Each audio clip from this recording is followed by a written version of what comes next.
అందరికీ నమస్కారం అండి. ఇప్పుడు వినబోయే కథ పేరు ఆసరా. రచించిన వారు డబుర ధనలక్ష్మి గారు. కథ విందాము. దీప్తి ఇంట్లోకి బయటకు కాలుగాలిన పిల్లిలా తిరుగుతూ పని మనిషి మల్లిక కోసం చూస్తుంది. ఆ రోజు సాయంత్రం చీకటి పడ్డాక వచ్చిన పని మనిషి మల్లిని చూసి దీర్ఘంగా నిట్టూర్చి, ఇంత పొద్దుపోయాక పనికొస్తే ఎలా? పనులు తక్కువ, వచ్చి నెల కూడా కాలేదు, ఎప్పుడు పని ఎగ్గొట్టేస్తావు. ఇలా అయితే కష్టం. నువ్వు వేరే ఇల్లు చూసుకో, నేను కూడా వేరే మనిషిని పనిలోకి పెట్టుకుంటాను అంది దీప్తి. ఇంట్లో కొంచెం జరుగుబాటు లేదమ్మా, రేపటి నుంచి సమయానికి వస్తానమ్మా అంటూ మారు మాట్లాడకుండా తన పని తాను చేసుకుపోయింది మల్లిక. పని పూర్తి చేసి దీప్తి ఇచ్చిన అన్నం కూరలను తాను తెచ్చుకున్న ప్లాస్టిక్ డబ్బాలో సర్దుకొని మల్లిక తృప్తిగా ఇంటి దోవ పట్టింది. మరుసటి రోజు ఉదయం దీప్తిని పక్కింటి సరోజమ్మ పలకరించింది. ఇదో దీప్తి, ఆ మల్లికను పనిలో పెట్టుకున్నావా? ఎందుకు పెట్టుకున్నావు? వేరే ఎవరూ దొరకలేదా? అది అసలే మాయదారి మనిషి. దొంగతనం నీళ్లు తాగినంత సులభంగా చేసేస్తుంది. ఎర్రగా బుర్రగా ఉంది. మగాళ్ళను వల్లో వేసుకునే రకం. జాగ్రత్త అంది జాగ్రత్తలు చెబుతూ. దీప్తి ఇది ఎంతవరకు నిజం అనే ఆలోచనల్లో పడింది. సరిగ్గా అప్పుడే మల్లిక దూరంగా వస్తూ కనిపించింది. మల్లిక రాగానే పనిలో పడిపోయి పనులన్నింటినీ చాలా చక్కగా శ్రద్ధగా పూర్తి చేసి దీప్తి ఇచ్చిన టిఫిన్లను డబ్బాలో సర్దుకొని వెళ్ళిపోయింది. మల్లికను గమనించింది. తను 6 నెలల చంటిపాప ఉన్న బాలింత. తెల్లటి తెలుపు రంగుతో చెక్కిన శిల్పంలా పేదరికంలో ఉన్న లక్ష్మీదేవిలా కనిపించింది. నిజమే, మల్లిక నిజంగానే అందగత్తె. దీప్తికి తన భర్త అభిషేక్ గుర్తొచ్చాడు. అందంగా హుందాగా ఉండే అభిషేక్ పేరు పొందిన వ్యాపారవేత్త. నెలలో సగం రోజులు వ్యాపార నిమిత్తం వేర్వేరు నగరాల్లో ఉంటుంటాడు. ఏదో బంధువుల ఫంక్షన్లో దీప్తిని చూసిన అభిషేక్ ఇష్టపడి పెద్దల ఆమోదంతో పెళ్లి చేసుకున్నాడు. దీప్తి అదృష్టానికి దీప్తి తల్లిదండ్రులు బంధువులు ఎంతగానో సంతోషించారు. అభిషేక్ తల్లిదండ్రులు అభిషేక్ అక్క కుటుంబంతో పాటు అమెరికాలో ఉండిపోయారు. పెళ్ళయి 6 సంవత్సరాలైనా ఇంతవరకు దీప్తికి పిల్లలు కలగకపోవడంతో దీప్తి ఎక్కని గుడి మొక్కని దేవుడు లేడు. ఎన్నో ఆసుపత్రులు తిరిగినా ఫలితం లేకపోయింది. దీప్తి ఇంటిలో ఖరీదైన బంగారు నగలు డబ్బు ఉంటాయి కాబట్టి జాగ్రత్తగా ఉండాలనుకుంది. ఇంటిలో ప్రతి గదిలో సీసీ కెమెరాలు ఉన్నాయి. మరునాడు దీప్తి తమ బెడ్రూమ్లో తలుపు చాటుగా తన బంగారు చెవిదుద్దును జారవిడిచింది. మల్లిక ఆ గదిని శుభ్రం చేసి తనకు దొరికిన చెవిదుద్దును డ్రెస్సింగ్ టేబుల్పై దీప్తికి కనిపించేలా పెట్టి దీప్తి ఇచ్చిన భోజనం తీసుకొని వెళ్ళిపోయింది. దీప్తికి మల్లిక ప్రవర్తన ఎంతో సంతోషాన్ని ఇచ్చింది.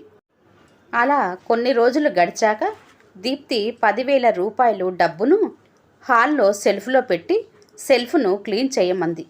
సెల్ఫ్ క్లీన్ చేసిన మల్లిక డబ్బును బెడ్రూమ్లో దీప్తి బెడ్పై కనిపించేలా పెట్టి వెళ్ళిపోయింది.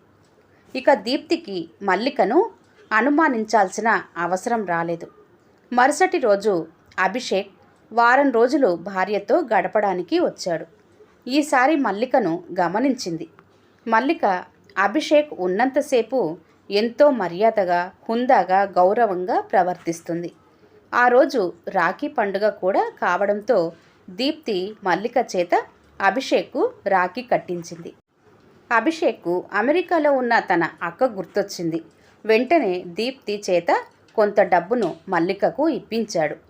మల్లికకు ఆ డబ్బు తీసుకోవడానికి అభిమానం అడ్డొచ్చిన పేదరికం తీసుకునేలా చేసింది. కొన్ని రోజులకు ఏం జరిగిందో ఏమో మల్లిక 3 రోజులు వరుసగా పనిలోకి రాలేదు. ఎందుకో దీప్తికి మల్లిక ఇంటికి వెళ్ళాలని అనిపించింది. అంతకు మునుపు మల్లిక చెప్పిన గుర్తుల్ని పట్టుకొని మల్లిక ఇంటికెళ్ళింది. మల్లిక వాళ్ళ ఇల్లు చిన్న ఇల్లైనా చాలా పొందికగా ఉంది. ఇంటికి ఒకవైపుగా అల్లుకున్న సన్నజాజి బొడ్డు మల్లె చెట్లు, ఇంకోవైపు సుగంధాలు చల్లుతూ నేల రాలిన పారిజాత పూలు, వారగా పెద్ద పారిజాత చెట్టు, ఇంటి ముందు పెద్ద ముగ్గు, ఇంటికి ఒకవైపుగా తులసి కోట. ఆ ఇంటి చుట్టూ వాతావరణం చల్లగా ఆహ్లాదంగా అనిపించింది. దీప్తి ఇంటి బయట నుండి మల్లిక అని పిలవగానే ఆ గొంతు గుర్తుపట్టి క్షణాల్లో తన ముందు నిలబడింది మల్లిక.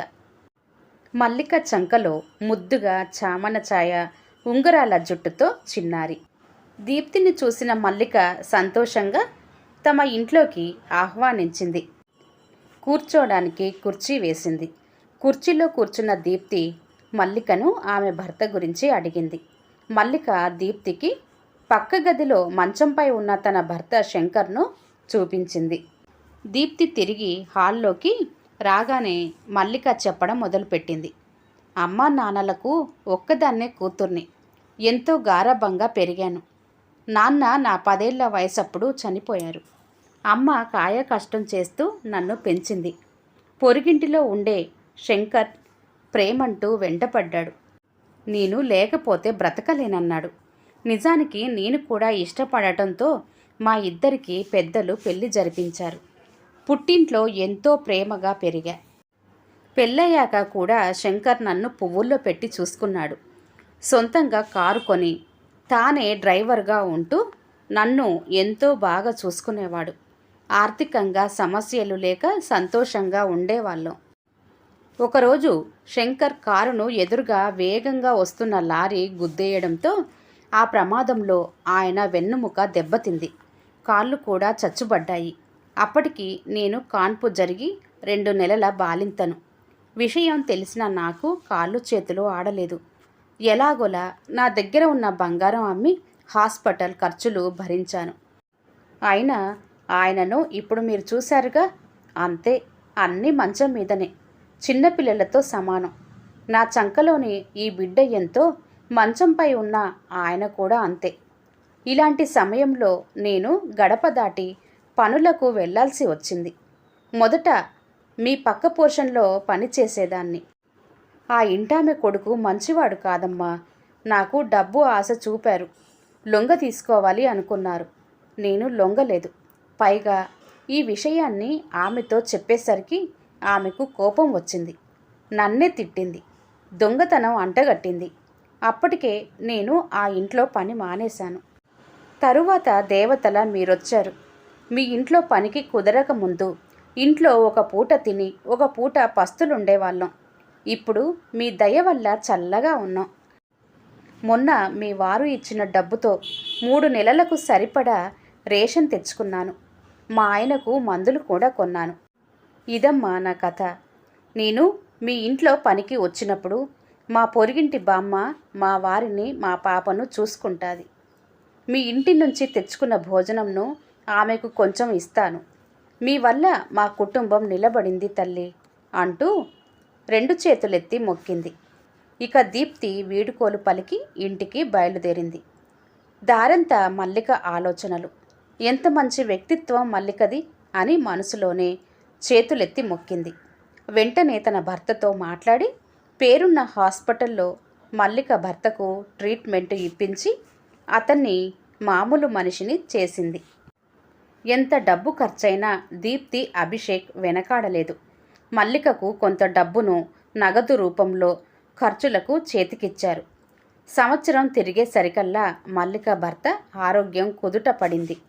మల్లిక కుటుంబం బాగుపడింది. ఒకరోజు దీప్తికి ఒంట్లో నలతగా ఉంటే హాస్పిటల్కు తీసుకెళ్లాడు అభిషేక్. టెస్టులు చేసి దీప్తి గర్భంతో ఉందని డాక్టర్ నిర్ధారణతో దీప్తి, అభిషేక్ల సంతోషానికి అవధులు లేవు. చూస్తుండగానే సంవత్సరం తిరిగే కల్లా 2 కవల మగ పిల్లలను ప్రసవించింది దీప్తి. దీప్తి, అభిషేకుల 2 కుటుంబాల వాళ్ళు ఎంతో సంతోషించారు. మల్లిక దీప్తికి చేదోడు వాదోడుగా ఉంటూ ఆ ఇంటికి పరిమితం అయ్యింది. అందరి జీవితాలు సుఖాంతం అయ్యాయి. కొన్నిసార్లు కొన్ని సమస్యలు ప్రత్యేక పరిష్కారాలలో కాకుండా ఇతరుల మంచి కోరే మన మనసు కర్మలతోనే ఆ భగవంతుడు పరిష్కరిస్తాడు. ఇతరుల మేలు కోరేవారిని ఆ భగవంతుడే కాపాడుకుంటాడు. సమాప్తమండి. సర్వే జన సుఖినో భవంతు.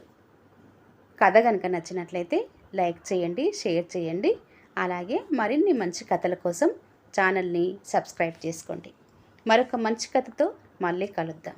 అంతవరకు సెలవు. నమస్తే.